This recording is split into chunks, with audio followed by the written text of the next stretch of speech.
খাবারও ঠিক আছে, ভ্যাকসিনও শিডিউল অনুযায়ী দিয়েছেন, কিন্তু এই শীতে আপনার ফার্মের মুরগির বাচ্চাগুলো হুট করেই মারা যাচ্ছে। এর পিছনে কিছু বড় ভুল রয়েছে। সেই বিষয়গুলি নিয়েই আপনাদের সাথে আজ আলোচনা করব এবং দেখানোর চেষ্টা করব। আসসালামু আলাইকুম রহমতুল্লাহ। আজও এগ্রো পক্ষ থেকে আপনাদেরকে জানাই শুভেচ্ছা, অভিনন্দন।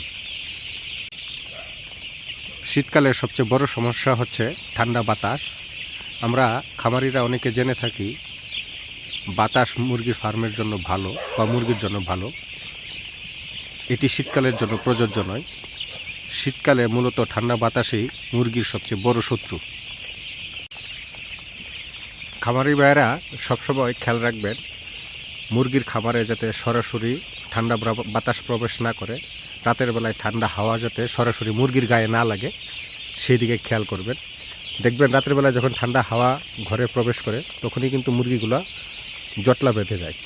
তো এটা থেকে আপনারা বাঁচতে চেষ্টা করবেন। যে দিক দিয়ে বাতাস থাকবে সেই দিক দিয়ে ত্রিপল বা পলিথিন বা চট দিয়ে দিবেন, যাতে করে মুরগির শরীরে সরাসরি বাতাসটা না লাগে। সেই দিকে যদি আপনারা খেয়াল করেন তাহলেই কিন্তু মুরগির ঠিকঠাক থাকবে আশা করি। দ্বিতীয় যে বিষয়টি নিয়ে আলোচনা করব সেটি হচ্ছে লিটার।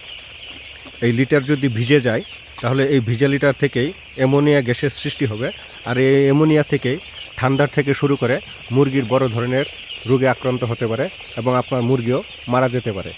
এই লিটার শুকনো রাখার জন্যই আপনাকে যা করতে হবে সেটি হচ্ছে খুব সহজেই আপনি ভেজা লিটারের উপরে যদি কাঠের গুঁড়ি অথবা ছাই দিয়ে দেন তাহলে সহজেই লিটার পরিষ্কার বা শুকনো হয়ে যাবে।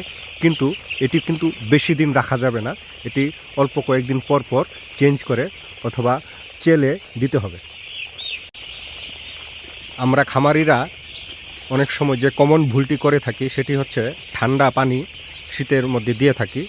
ঠান্ডা পানি বলতে আমি বোঝাচ্ছি যেটি সরাসরি না দিয়ে জমানো পানি দিয়ে থাকি। এটি মোটেও করবেন না। এটি করা মুরগির জন্য খুব একটি আমরা খামারিরা আরেকটি সাধারণ ভুল করে থাকি, সেটি হচ্ছে আমরা রাতের জমানো পানি মুরগিকে দিয়ে থাকি ঠান্ডা পানি। এই ঠান্ডা পানি থেকেই কিন্তু মুরগির অনেক রোগ সৃষ্টি হতে পারে, যেমন ঠান্ডাজনিত কারণে ডায়রিয়া হতে পারে, বদহজম হতে পারে। বদহজম হলেই কিন্তু আপনার গ্রোথে হ্যাম্পার হয়ে যাবে অটোমেটিকলি। এই ঠান্ডা পানি না দিয়ে আপনারা চেষ্টা করবেন সবসময় আপনার খামারে ফ্রেশ পানি দেওয়ার জন্য, টিউবওয়েল থেকে অথবা মোটর থেকে। এর ব্যবস্থা যদি না থাকে তাহলে আপনার যে পানি জমানো পানি থাকবে সেটিকে সকালের রোদে একটু রোদ দিয়ে নেবেন, এতে করে পানি সাধারণ নর্মাল হয়ে যাবে। এই পানি দিলেই কিন্তু আপনার মুরগি সুস্থ এবং সুন্দর থাকবে। মুরগিকে ফ্রেশ পানি যখনই দিবেন তখনই তারা কিন্তু পানি বেশি খাবে, আর পানি বেশি খেলেই তারা খাদ্য বেশি খাবে। এই পানি বেশি খাওয়ানোর আরেকটি সহজ উপায় হচ্ছে মুরগিকে দিনে 3 থেকে 4 বার মিনিমাম আপনারা পানি পরিবর্তন করার চেষ্টা করুন, এতে করে মুরগি অনেক সুন্দর হবে।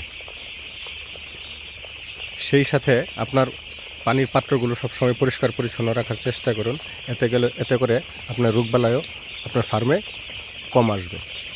দেখা যায় আমরা অনেক সময় পাত্র 4 দিন 5 দিন ধুই না বা পরিষ্কার করি না। এটা খুব একটি অসচেতনামূলক বিষয়। আপনার এই অসচেতনতার কারণেই আপনার ফার্মে দেখা যেতে পারে বিভিন্ন ধরনের বড় রোগবালাই আক্রমণ করতে পারে।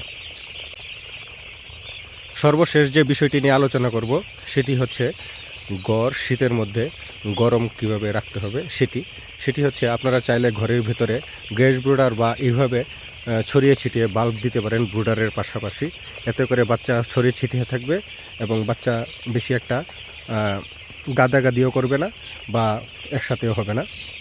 এই যে দেখতে পাচ্ছেন আমরা কিন্তু আমাদের ফার্মে এভাবে ছড়িয়ে ছিটিয়ে বাল্ব দিয়ে দিয়েছি।